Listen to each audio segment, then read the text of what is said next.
My name is Hector Lugo, and I'm the founder of the 10th Dimension Paranormal Group. Found a group 10 years ago, and that was after a massive heart attack and after death afterlife experience. I knew what I had to do, so I formed this particular group. And in actuality, the members that we have in this group are the original members from 10 years ago. So we've stuck together all these years, and we've traveled all over. My first experience with paranormal, or ghost hunting, as people refer to it as, was when I was 7 years old, when I had my first ghostly encounter. And it kept continuing over the years. I mean, it just kept going and going. Finally, in my freshman year in college, it got really, really big. Things started happening where other people were witnessing it. Other students in college were seeing these entities as they were trying to communicate with me. And I formed my first group back in 1969, 1970, and I've been investigating ever since. And I've always found that God didn't put just us on this planet or in the universe. There's more to it. And a lot of the questions are, is there life after death? And we're trying to find that answer. And a lot of it had to do too with our heritage, our ancestry, because a lot of the people in our group were all Native American Indians. We have Lakota, we have Cherokee, we have Potawatomi, and we have Tiano. So we get together and we do a lot of things that the normal paranormal group wouldn't do.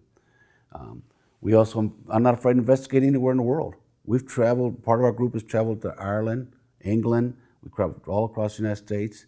We have 4 branches. We have a Florida branch, a Boonville branch, a Kansas City branch, and an Oklahoma branch.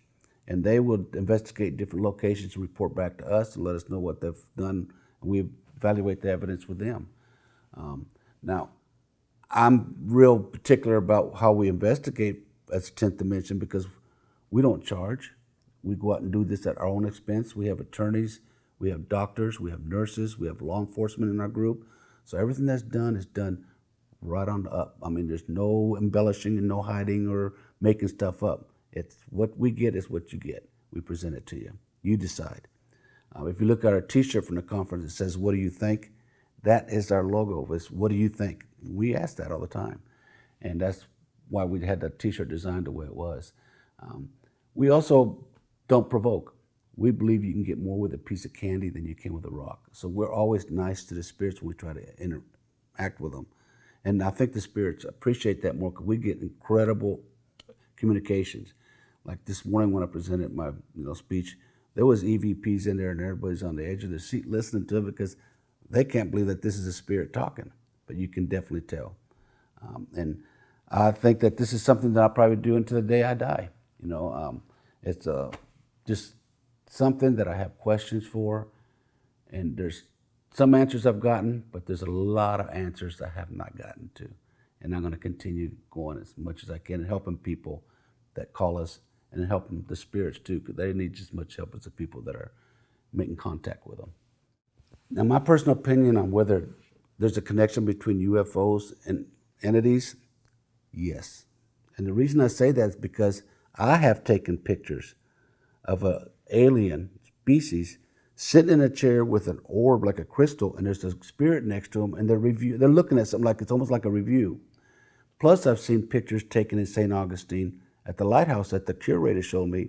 It was of aliens and a spirit there, an alien speaking to 2 little ghost kids and a UFO above it. And I also think that Bigfoot in particular has paranormal abilities. It can telepathy control. It can hide itself. Does that interdimensional travel? There's a possibility. When you have, we as a society, as humans, we have the belief that there's things out there more than what we are entitled or knowledgeable of. And we have questions. But half of that society are scientific and need concrete proof evidence. And you really are not going to find that. As you know, for Bigfoot, they haven't found a Bigfoot yet. The UFOs, they keep saying UFOs. That's the closest they've come to finding evidence, and I think that they're pretty much close to that. The ghost hunting, that's been going on for thousands of years. Great evidence, but with the all high technology now, the internet and all that, everybody debunks or tries to say that's photoshopped or whatever the case. So it's hard to prove the evidence. And we present it, and you decide what you think it is. The UFOs, well, I'm telling you, I've seen UFOs. I like to think they were UFOs. They could have been American made, I don't know. But these things, that what happened with these UFOs, I don't think were that advanced. The Bigfoot I haven't had no encounters with. The ghosts I've had tons and tons. I can talk about spirits all day long. Now, I have never seen the spirit of a Bigfoot, neither have I seen an actual spirit of an alien, except for the pictures we saw today, when people pointed out, that's an alien in your picture of that head coming out of the wall. And I'm looking, I'm like, wow, I didn't know. I was so focused on the head, I didn't see the alien standing there looking at it. So you present what you have, and sometimes the audience or the people out there will tell you, wow, you missed this. And I'm like, whoa, okay. Or the EVPs, we hear something that says, I love you, and they say, it's saying, how are you? So it depends on what your interpretation is, and we throw it out there, you decide. That's why we always say, what do you think? And yeah, UFOs, ghosts, and even the Bigfoot, I think all three is a triangle. They're related. I think that there's a connection between the three.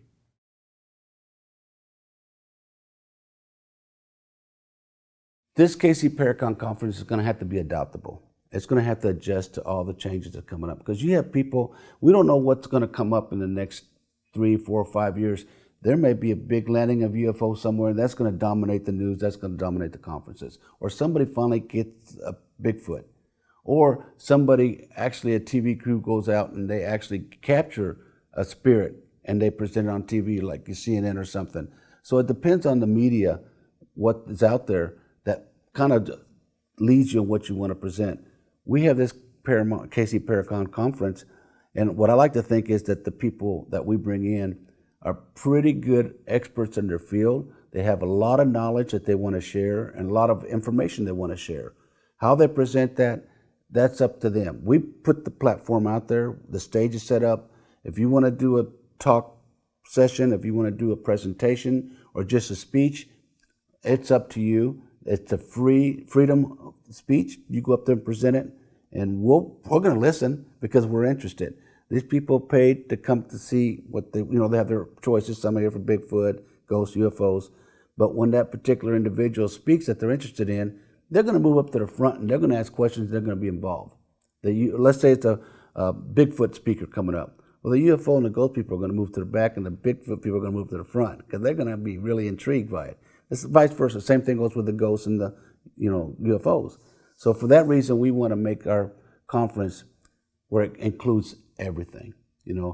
Next year it might be Chupacabra. Somebody comes in, or it may be somebody coming in talking about Obama with the White House being haunted.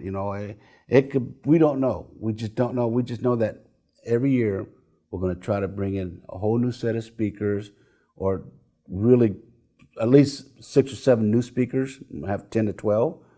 We want to keep a little local touch, and then we'll do like we did. Bring in the TV crews, invite them to come out, and people like you guys, and just enjoy it. Enjoy it for what it is, because these are people's beliefs. And people, I get questioned all the time. When we do this KC Paracon, one of the things that's always asked is, you're doing this Paracon on UFOs, you're doing it on Bigfoot, you're doing it on whatever.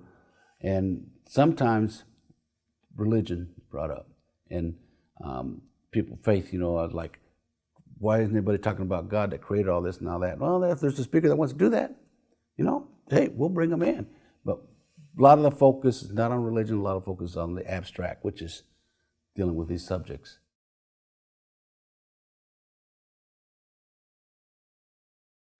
Wow, I've done so many, and they're all really, there's about 10 that'll be up there in the top.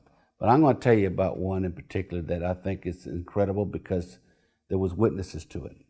That was in Spartanburg, South Carolina. 2 friends, my wife and I, were going to go to the movies. And we live out in the country on Blacktop Road, name of the road, out in Spartanburg, South Carolina.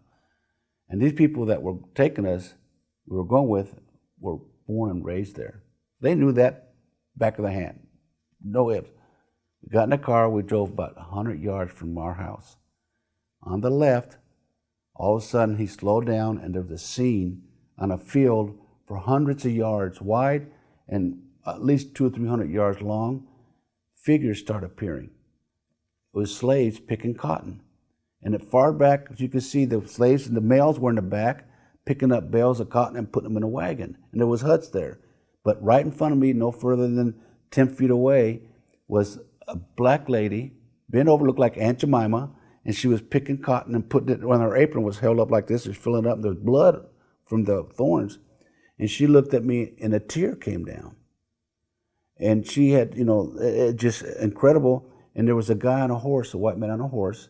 He had jeans, and he had an old T-shirt, and he had a shotgun going across his lap. And he had his hair perfect back, and he was tanned. And he looked at me, and he just grinned, and had a chewed tobacco in his mouth, and he just looked at the black lady and spit at her. And I looked at him, and I tried to get out of that car because I thought that was so wrong.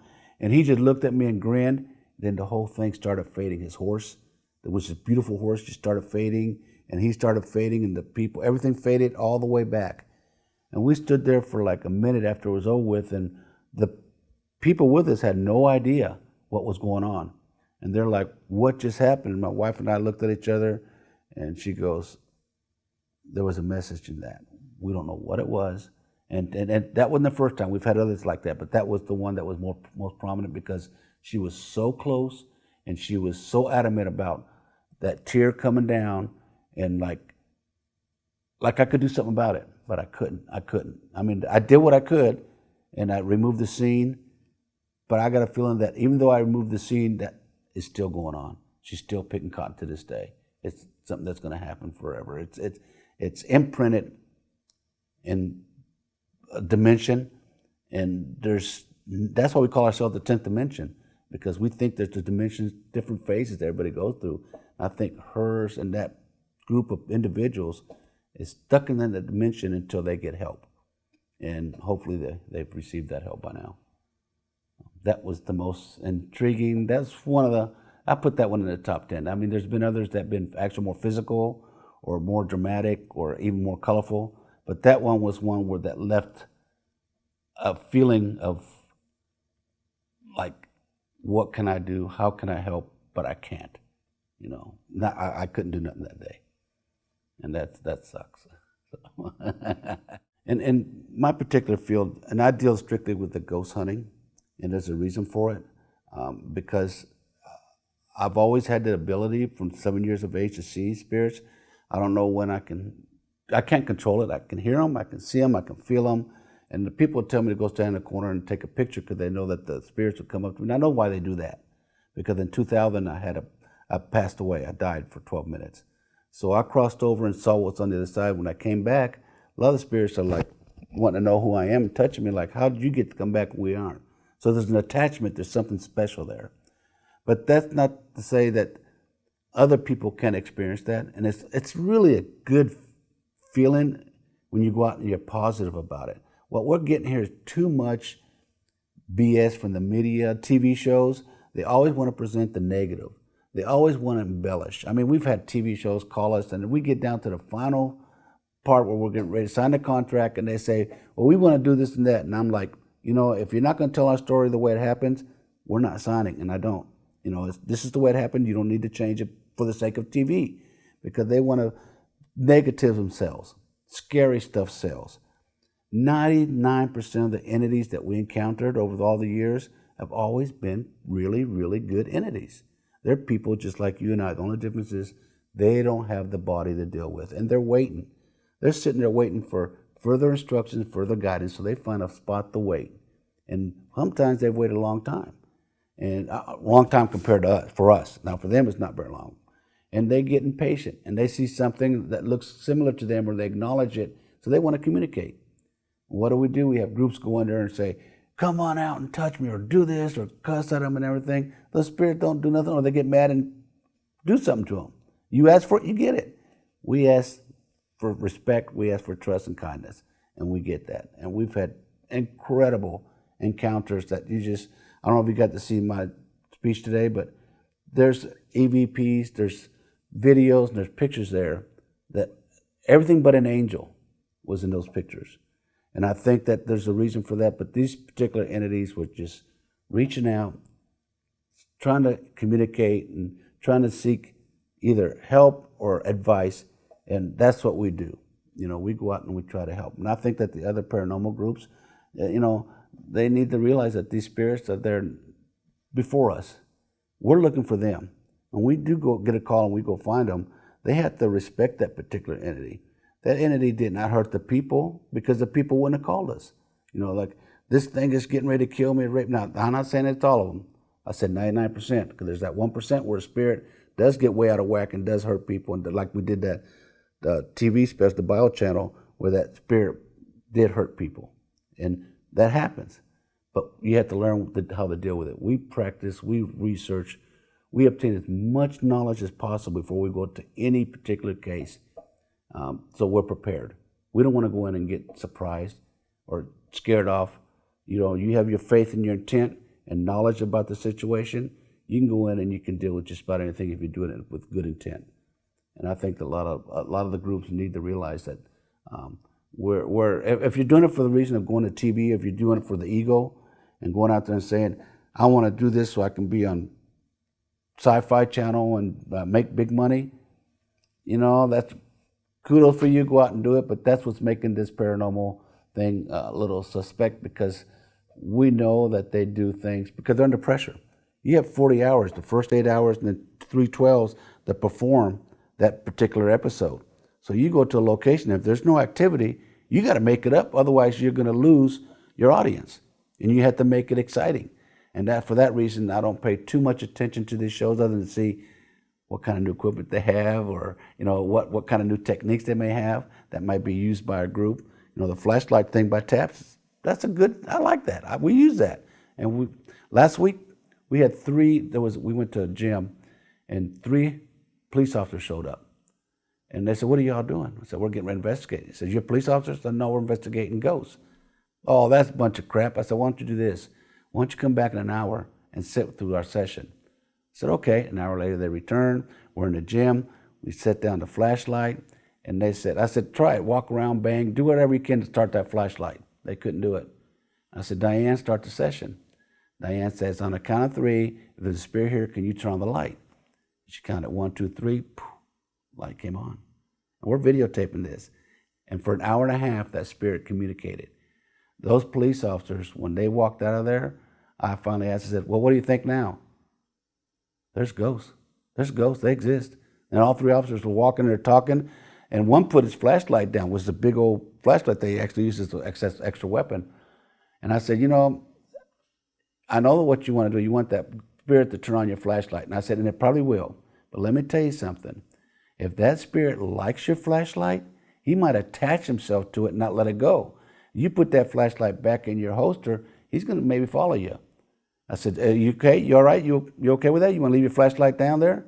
That officer bent over, picked up his flashlight, but he said, no, I changed my mind. So, you know, it depends. But, you know, the skeptics, the non-believers, the ones on the fence, they're intrigued, but for some reason, I don't know what it is, they have to have the concrete proof. And we're dealing with an abstract world, so it makes it very, very hard to prove what isn't there. It's just like Jesus going to church, you praying to Jesus is God. I had a lady say, you shouldn't talk about ghosts. And she just got out of church. I said, I'll handle this, because I can't believe that she just said that when she saw. I said, why are you going to church? I'm going to go praise God and Jesus. I said, have you seen God? Have you met him? No. But you're going to talk to him and go to somebody else to talk to you about Jesus. I said, I believe in Jesus, I believe in God. But isn't it the same concept? We're talking to ghosts because we believe they're there, and they're talking back to ours. Talk back to us as Jesus talked back to you.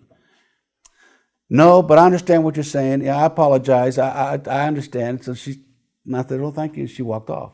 And that's what you get sometimes. People have this dogma, or whatever you want to call it. This is the way we're brought up. This is our beliefs, because that's the way we were taught.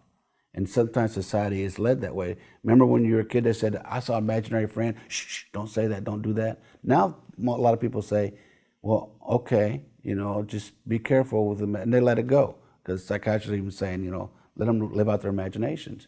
Well, some of it's not imaginations. They actually have little friends that, you know, stay with them.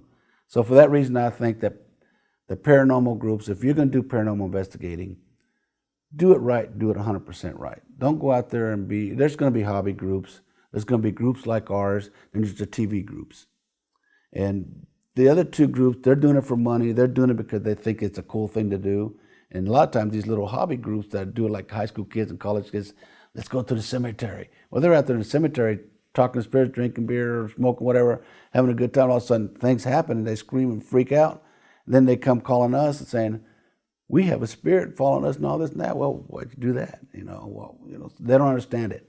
So for that reason, I think the word's got to be put out, and that's why we have the Casey Paracon and why we address issues, not just to give people knowledge of how to do it, but why not to do it if you're going to do it or do it correctly. The 10th Dimension Paranormal Group does have a website. We have numerous ones. It's 10th Dimension Paranormalgroup.com, and we also have, we share with MUFON, and we have Casey Paracon. We have information on there. We have Facebook. And I put out my number. I make no bones about it. You can call me at 816-797-6577, and I'll be glad. I've had people call me from Indiana, Ohio, Florida, and just to talk about the possibilities of what's going on in their house. And I tell them on the phone, this is what you can do. And a lot of times they'll call me back and said it worked. And that's what we do. I mean, it's good that they say, I looked on the internet and I saw your website and I called you because I saw your website and I saw the information. So they instead of calling the group right there, save them a long distance phone call. I mean, why not? And one we got last week was from Indiana. She was screaming and yelling. And she says, I saw your website. I need to talk to you. And I said, okay. So we talked for about a half hour. And I said, I'm in Kansas City, don't you? And she goes, no, I didn't read that far down. I said, well, yeah, we're in Kansas City. Let me contact a group for you in Indianapolis, and they'll contact you, and you need to address it with them because we can't help from this. Just because I'm getting ready to do a conference, I just don't have time to go up there. So I did. After we hung up, I texted a group that was right in our city, and I said, contact her and give them a little heads up, and go address it. And I haven't heard back. That was a couple weeks ago. But that's what you need to do, And I think with our website and Facebook page and all that, we try to advertise and put things out there about what we do when we have fundraisers and events and how we investigate, and let the people out there know that there's help to be gotten if you just search in the right places. And our Facebook site and our website make contact with those individuals.